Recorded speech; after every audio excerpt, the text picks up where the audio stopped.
লাল পানি অর্থাৎ পটাশিয়াম পানি যেটা ওটা দিয়ে পরিষ্কার করে নিয়ে নতুন করে আবার ব্রিডিং স্টার্ট করছি। পটাশ পানি দিয়ে প্রথমে পরিষ্কার করে নেওয়ার পরে আমরা কিন্তু যে জীবাণুনাশক দিয়ে আবারও স্প্রে করে নিচ্ছি, মানে ডবল ডবল করে নিচ্ছি এগুলো। আর রেস্ট রাখার পরে দেখেন পাখিগুলো শেপ আর গ্রোথ হেলথ সবগুলো কতটা সুন্দর আসছে, দেখলেই বোঝা যাচ্ছে এরা কতটা অ্যাক্টিভ।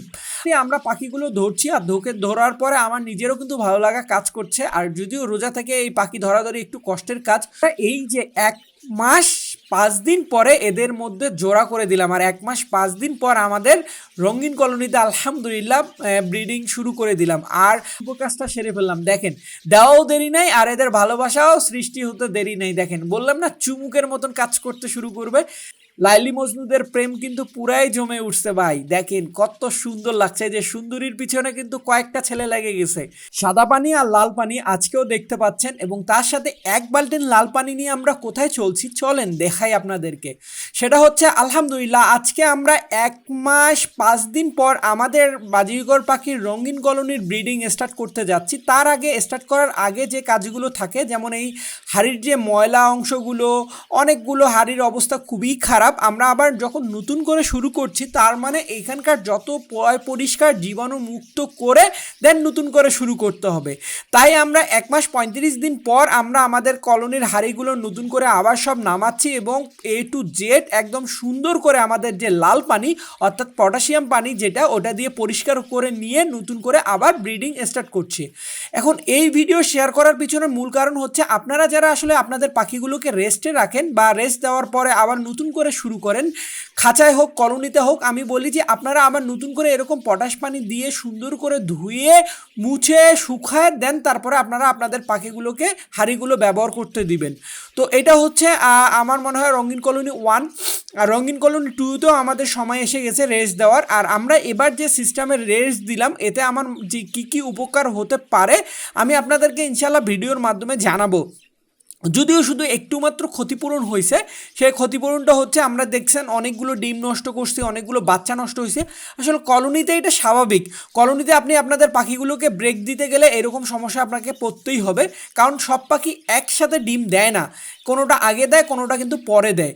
তো আমরা কিন্তু আমাদের হাঁড়িগুলো দেখেন কত সুন্দর করে পরিষ্কার করে নিচ্ছি। আর এই হাঁড়িগুলো কিন্তু আমরা আর খুললাম না, কারণ এগুলো খোলা সেট করা খুব কষ্টের কাজ, যেটা অনেক সময়ের ব্যাপার এবং নতুন করে সেট আপ দেওয়া। এই জন্য আমরা যেগুলো খুলতে পারছি রেকের থেকে, এই জন্য আমি মনে হয় যে আসলে ওয়ালে ঝুলানোর চেয়ে রেকের মধ্যে যদি আপনারা হাঁড়িগুলো সেট করতে পারেন আপনার ওই সুবিধাটা থাকে, জাস্ট খালি খুলে পরিষ্কার করে আবার লাগানো যায়। আর যখন ফিক্সড করবেন তখন আসলে খোলা লাগানো সো ডিফিকাল্ট একটা কাজ। এই জন্য আমরা যেটা করলাম পটাশ পানি দিয়ে প্রথমে পরিষ্কার করে নেওয়ার পরে আমরা কিন্তু যে জীবাণুনাশক দিয়ে আবারও স্প্রে করে নিচ্ছি, মানে ডবল ডবল করে নিচ্ছি, যাতে বিন্দু পরিমাণ এখানে কোনো রকমের রোগ বা ভাইরাস কোনো রকমের না থাকে বা কোনো ব্যাকটেরিয়া না থাকে। আর আমরা এটা কিন্তু গতকালকে করছি বৃহস্পতিবার, আর আমরা আজকে শুক্রবার, যেটা এই শুক্রবারের যে দুপুরবেলার যেটা দেখাবেন, মানে আজকে যেটা মুহূর্তটা সেটা হচ্ছে আমরা আমাদের এই যে 1 মাস 5 দিন পর আমরা যে আমাদের পাখিগুলোকে ছাড়ছি সেগুলো।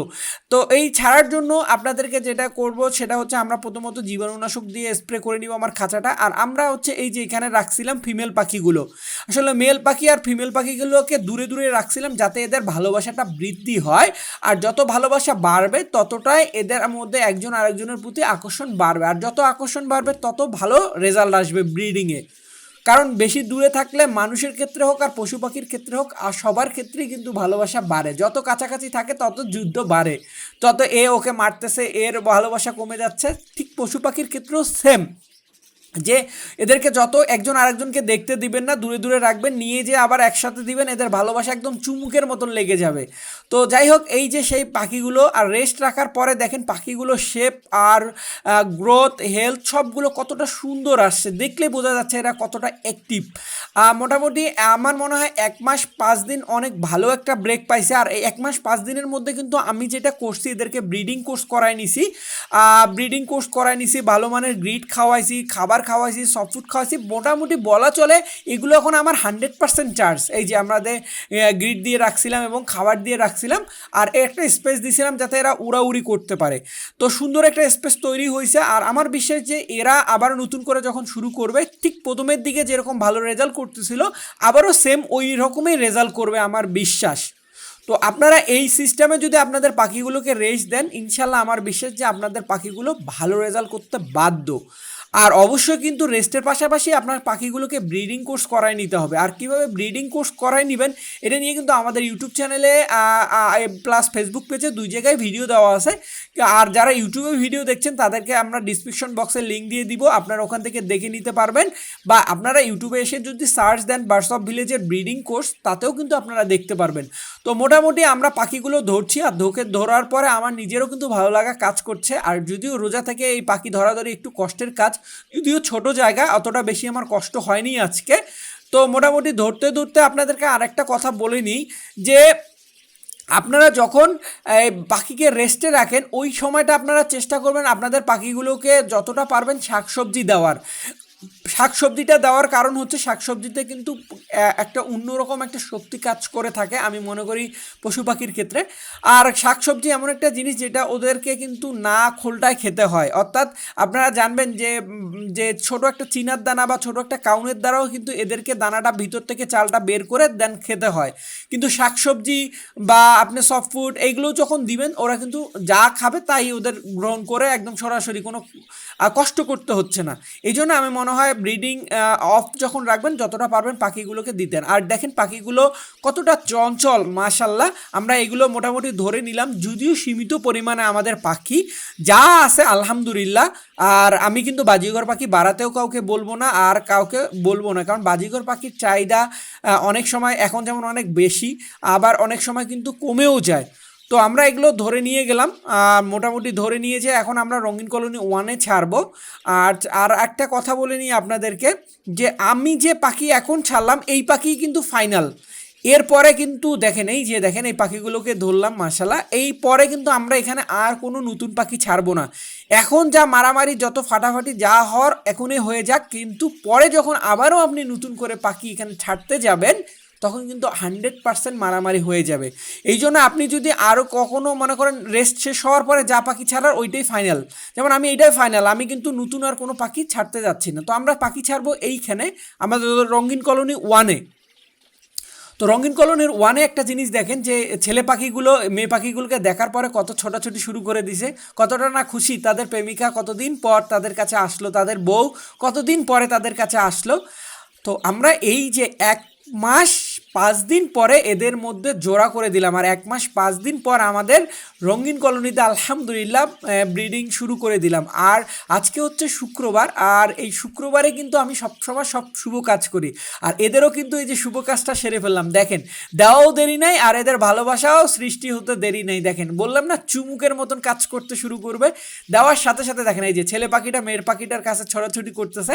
আর আপনাদেরকে এই সময়টা শুধু জাস্ট এইটাই দেখাবো যে আমি যেটা বললাম ওইটা হয়েছে কিনা। এই যে দেখেন জোড়ায় জোড়ায় বসে গেছে।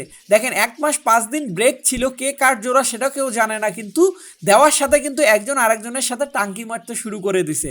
দেখেন কতটা না অ্যাক্টিভ। আর আমার মনে হয় আপনারা যদি এইভাবে পাখিগুলোকে রেস্টে রাখতে পারেন, আমার মনে হয় পাখিগুলোর কিন্তু ব্রিডিং সফলতা অনেক গুণে বেড়ে যাবে। অনেকে আমাকে বলেন যে ভাইয়া আমরা যে খাঁচায় পাখি পালন করি, খাঁচার মধ্যেও কি পাখিগুলোকে আলাদা করে রাখবো?